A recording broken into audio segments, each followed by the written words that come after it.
અને હવે સમાચાર વિસ્તારથી જોઈએ। રાજ્યના વાતાવરણને લઈને વાત કરીએ તો આજે રાજ્યમાં હળવા વરસાદની આગાહી કરાઈ છે। દક્ષિણ ગુજરાતમાં વરસાદની આગાહી કરાઈ છે તો દક્ષિણ સૌરાષ્ટ્રમાં પણ વરસાદ પડી શકે। અમરેલી, ભાવનગર, સુરત, વલસાડ, નવસારી, તાપી, ડાંગ, દમણ, દાદરાનગર હવેલીમાં વરસાદની આગાહી કરવામાં આવી છે। અરબી સમુદ્રમાંથી આવતા ભેજના કારણે રાજ્યમાં હવે આગાહી વરસાદને લઈ કરાઈ છે।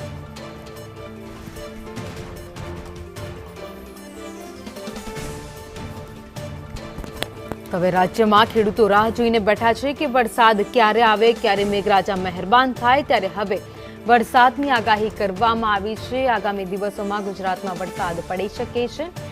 હાલ તાપમાનની વાત કરીએ, રાજ્યમાં સૌથી વધુ તાપમાન કંડલા એરપોર્ટ પર નોંધાયું છે। 41 ડિગ્રી તાપમાન નોંધાયું છે। તો અત્યારે દક્ષિણ ગુજરાત અને દક્ષિણ સૌરાષ્ટ્રમાં વરસાદ પડી શકે છે। અરબી સમુદ્રમાંથી આવતા ભેજના કારણે આ વરસાદની આગાહી કરવામાં આવી છે। રાજ્યમાં હળવા વરસાદની સંભાવનાઓ વ્યક્ત કરાઈ।